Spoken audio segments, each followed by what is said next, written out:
आज के अखबार में खबर आई है कि उत्तर प्रदेश के सहारनपुर में बांग्लादेशी और रोहिंग्या घुसपैठिए अपना डेरा जमाए हुए हैं। देवबंद जिसको कहते हैं, जहां से मदनी साहब का पूरा ऑफिस चलता है, उस देवबंद में रोहिंग्या घुसपैठी, बांग्लादेशी घुसपैठी बड़ी मात्रा में आ चुके हैं। और जब उनको पुलिस ने पकड़ा है तो उनके पास आधार भी मिला है, बैंक के खाते भी मिले हैं, राशन कार्ड भी मिला है, ड्राइविंग लाइसेंस मिला है, वोटर आईडी भी मिला है और कुछ के पास तो पासपोर्ट भी मिला है। अब आप सोचिए, भारत में जो सबसे ज्यादा खौफ है गद्दारों पे, वो उत्तर प्रदेश में है, योगी जी के कारण। और योगी जी के राज में, योगी जी के मुख्यमंत्री रहते हुए भी सहारनपुर में घुसपैठियों ने अपना अड्डा जमा रखा है। तो बाकी राज्यों में क्या हालत होगी, इसकी कल्पना आप खुद कर लीजिए। अगर ये रोहिंग्या बांग्लादेशी उत्तर प्रदेश के सहारनपुर में अपना अड्डा बना सकते हैं और पासपोर्ट, आधार, राशन कार्ड सब कुछ बनवा सकते हैं, तो बंगाल में ये क्या करते होंगे, केरल में क्या करते होंगे और अन्य राज्यों में क्या करते होंगे, आप इसकी कल्पना खुद कर लीजिए। दिल्ली में इनकी क्या स्थिति होगी, केजरीवाल जी की जहां सरकार है, या जहां तमिलनाडु में स्टालिन की सरकार है जो सनातन को खत्म करना चाहते हैं, वहां पे क्या कितना मौज होगा इन घुसपैठियों का, आप खुद सोच लीजिए। मैं बार बार कह रहा हूं, जब तक कानून नहीं बदलेगा घुसपैठ नहीं रुकेगी। ये घुसपैठिए बॉर्डर पे 2000 रुपए दे के अंदर आते हैं, 2000 रुपए। ये कड़वी सच्चाई है, ये मानना पड़ेगा। अंदर आते हैं 2000 रुपए दे के, कॉमन सर्विस सेंटर पे आधार बनवा लेते हैं। जब एक आधार बन जाता है फिर 2 से 3000 रुपए देते हैं दलाल को, वो नगर निगम से इनका बर्थ सर्टिफिकेट बनवा देता है। जब 2 डॉक्यूमेंट हो गए, बर्थ सर्टिफिकेट भी हो गया, आधार भी हो गया, फिर एक दलाल को पकड़ते हैं, राशन कार्ड ले लेते हैं 2-3 हजार रुपए। जब 3 डॉक्यूमेंट हो जाता है फिर दलाल को पकड़ते हैं, आरटीओ ऑफिस में ड्राइविंग लाइसेंस बनवा लेते हैं।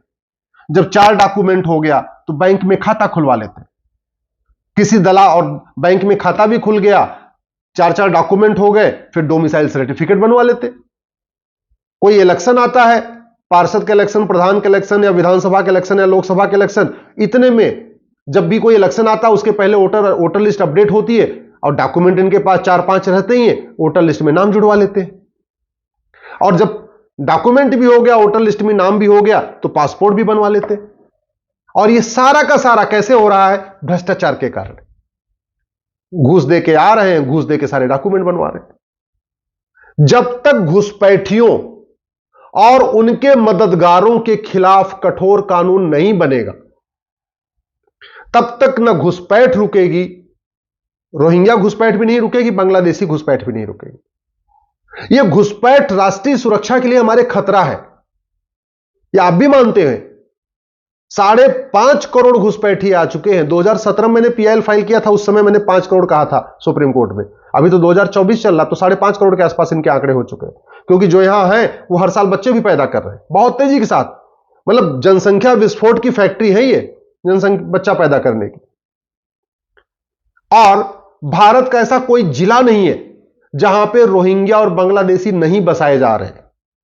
मैं कई बार कह चुका हूं, आप 20 साल पुरानी वोटर लिस्ट चेक कर लीजिए, किसी भी लोकसभा की वोटर लिस्ट, 20 साल पुरानी वोटर लिस्ट, और अभी जो करंट अपडेट हुई ये वाली वोटर लिस्ट। आप किसी भी विधानसभा की 20 साल पुरानी वोटर लिस्ट देख लीजिए और जो करंट में अपडेट हुई है वोटर लिस्ट उसको चेक कर लीजिए। या किसी आप वार्ड की, किसी भी वार्ड की 20 साल पुरानी वोटर लिस्ट देख लीजिए और करंट वोटर लिस्ट देख लीजिए, आपको समझ में आ जाएगा कि कैसे डेमोग्राफी बदल रही है। बहुत बड़ा खतरा हमारे लिए हो चुका है ये बांग्लादेशी रोहिंग्या को ज्यादा जो घुसपैठ हुई है। इसके बाद भी लोग शांत होकर बैठे हुए, इसके बाद भी लोग सोच रहे हैं कि सब बढ़िया चल रहा है, कोई दिक्कत नहीं है, सरकार आ गई है, सब ठीक हो गया। अरे भैया, डॉक्टर बदलने से बीमारी ठीक नहीं होती, आपको समझ में क्यों नहीं आ रही है? दवा बदलनी पड़ती है, डॉक्टर बदल चुके हैं। आप यूपी का एग्जांपल देख लीजिए, योगी जी हैं, इसके बाद भी घुसपैठी हैं। अगर केवल डॉक्टर बदलने से ठीक हो जाता तो जैसे ही योगी जी मुख्यमंत्री हुए, सारे घुसपैठियों को उत्तर प्रदेश छोड़ के भाग जाना चाहिए था। जैसे ही मुख्यमंत्री योगी जी ने कार्यभार संभाला, धर्मांतरण यहां बंद हो जाना चाहिए था, जिहादियों को यूपी छोड़ के भाग जाना चाहिए था, घुसपैठियों को यूपी छोड़ के भाग जाना चाहिए था, जो कन्वर्जन कराते हैं मिशनरी, इनको यूपी छोड़ के भाग जाना चाहिए था, वो तो भागे नहीं। क्यों? क्योंकि खौफ नहीं है, उनको पता है कानून घटिया है और एफआईआर हो भी जाएगी तो मुकदमा चलेगा 25 साल, 30 साल, 40 साल चलेगा। जब तक दंड का भय नहीं रहता, जब तक कठोर कानून नहीं होता और जल्दी से उनको सजा नहीं मिलती, तब तक भय नहीं बनता। इसलिए मेरा आपसे रिक्वेस्ट है, आप घुसपैठियों और उनके मददगारों के खिलाफ एनएसए लगाने की मांग करिए, नेशनल सिक्योरिटी एक्ट। एनएसए लगाने से कम यह होगा कि घुसपैठियों को और उनके मददगारों को 1 साल जेल में रहना पड़ेगा। एनएसए लगाने के बाद 1 साल तक जमानत नहीं होती। तो जो लोग उनका, चाहे वो लेखपाल हो, चाहे पटवारी हो, चाहे आधार बनाने वाला हो, चाहे राशन कार्ड बनाने वाला हो, बैंक में खाता खोलने वाला हो, जब ये 1 साल जेल में सड़ेंगे ना, आगे से बंद कर देंगे डॉक्यूमेंट बनाना। यह घुसपैठ हमारी एकता अखंडता के लिए खतरा है, एकता, और जो हमारे देश की एकता अखंडता के लिए खतरा है, उसके लिए हमारे पास एक कानून है यूएपीए। लेकिन न घुसपैठियों पे यूएपीए लगाया जाता है, न घुसपैठियों के मददगारों पे यूएपीए लगाया जाता है। जिस दिन घुसपैठियों के और उनके मददगारों पे यूएपीए लगना शुरू हो जाएगा, उस दिन एक तो घुसपैठी आना छोड़ देंगे, दूसरा उनके जो मदद करते हैं, पैसा ले लेके आधार बनाते हैं, राशन कार्ड बनाने, वो भी खौफ में रहेंगे। यह घुसपैठ अपने आप में वेजिंग वॉर है, इनडायरेक्ट वॉर है। मात्र 5000 घुसपैठिए गए थे पर्शिया में। पर्शिया मतलब जहां 100% पारसी थे, उन्होंने उस पर्शिया को ईरान बना दिया। और ये घुसपैठिए भी भारत में बहुत तेजी के साथ डेमोग्राफी बदल रहे हैं। 9 राज्यों में पहले ही डेमोग्राफी बदल चुकी है, 200 जिलों की डेमोग्राफी बदल चुकी है भारत के। 200 जिलों की डेमोग्राफी बदल चुकी है और 900 तहसीलों की डेमोग्राफी बदल चुकी है। याद रखिए, 75 साल के अंदर, अभी 75 साल पहले भारत का विभाजन हुआ, इस 75 साल में 9 राज्यों की डेमोग्राफी बदल गई, 200 जिलों की डेमोग्राफी बदल चुकी है, 900 तहसीलों की डेमोग्राफी बदल चुकी है। इसलिए जो घुसपैठ है, घुसपैठ आ रहे हैं, इनके खिलाफ वेजिंग वॉर की धारा लगानी पड़ेगी और घुसपैठियों के मददगारों पे भी वेजिंग वॉर की धारा लगानी पड़ेगी। ये जो सरकारी टट्टू पैसा ले लेके पैसा कमा रहे हैं ना, 2-2, 3-3 हजार रुपए में उनका डॉक्यूमेंट बना रहे हैं, जब तक इनके खिलाफ भी वेजिंग वॉर नहीं लगेगा, तब तक ये डॉक्यूमेंट बनाना छोड़ेंगे नहीं। और वेजिंग वॉर में आजीवन कारावास की सजा होती है। ये जो घुसपैठ है ना, ये अपने आप में देशद्रोह है। इससे बड़ा देशद्रोह क्या हो सकता है कि अवैध रूप से भारत में लोग आके चले आ रहे हैं।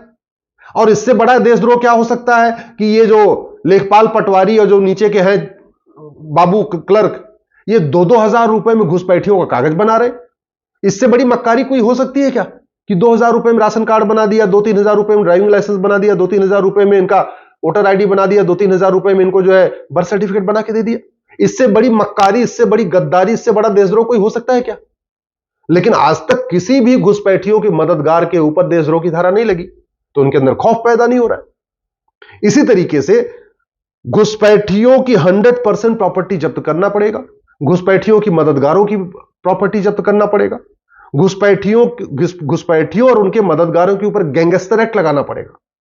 100% प्रॉपर्टी जब्त करिए, घुसपैठियों और उनके मददगारों का घर गिराइए बुलडोजर लगा के, इनके ऊपर वेजिंग वॉर लगाइए, एनएसए लगाइए, यूएपीए लगाइए, देशद्रोह की धारा लगाइए, 100% प्रॉपर्टी जब्त करिए। और जो सबसे इंपॉर्टेंट है, घुसपैठियों के मददगारों की सिटीजनशिप खत्म करिए। इससे बड़ी मक्कारी, इससे बड़ी गद्दारी, इससे बड़ा देशद्रोह हो नहीं सकता कि चंद पैसों के लिए घुसपैठियों का डॉक्यूमेंट बनाया जा रहा है। ये जो सरकारी बाबू हैं, इनकी सिटीजनशिप खत्म करिए। आप, मैं गारंटी के साथ कहता हूं, सरकार ही हमारी बात को मान ले और सिटीजनशिप खत्म करना शुरू कर दे घुसपैठियों की मदद करने वालों को, मैं गारंटी के साथ कहता हूं घुसपैठी आने भी बंद हो जाएंगे और जो भारत में है खुद छोड़ के भाग जाएंगे। इवन जिन बाबुओं ने, जिन लेखपाल, पटवारी, कानूनगों ने पैसा लेके उनका डॉक्यूमेंट बनाया है, जिसने भी उनका आधार बनाया है, खुद जाके हाथ जोड़ के घुसपैठियों कहेंगे भैया तू भी चला जा, मैं भी बच जाऊंगा, तू भी बच जाएगा, नहीं तो तू भी जाएगा जेल, मैं भी जाऊंगा। भय बिन होय न प्रीत, सठे साठ्यम समाचरेत। अगर सिंगापुर में घुसपैठ नहीं होती है, जापान में घुसपैठ नहीं होती है, दुबई में घुसपैठ नहीं होती, तो उसका एक ही कारण है, कानून कठोर है। हमारे देश में कानून घटिया है और वो भी न्यायिक व्यवस्था तो बिल्कुल ही सड़ गई है। कोई भी मुकदमा 30-40 साल से पहले खत्म ही नहीं होता है, तो जस्टिस विद इन ईयर लागू करना पड़ेगा, 1 साल के अंदर मुकदमों का फैसला। नार्को पॉलीग्राफ ब्रेन मैपिंग कानून बनाना पड़ेगा कि घुसपैठियों को पकड़ो, उसका नार्को टेस्ट करो, पॉलीग्राफ करो, ब्रेन मैपिंग करो, फट से बता देगा कि उसने किसने उसकी मदद किया, किसने पैसे से मदद किया, किसने उसको राशन दिया है, किसने उसका आधार बनाया है, किसने उसका वोटर आईडी, सब बता देगा। अगर मेरी बात ठीक लग रही हो तो प्लीज इस वीडियो को अधिक से अधिक शेयर करिए और अपने सांसदों विधायकों से कठोर कानून की मांग करिए।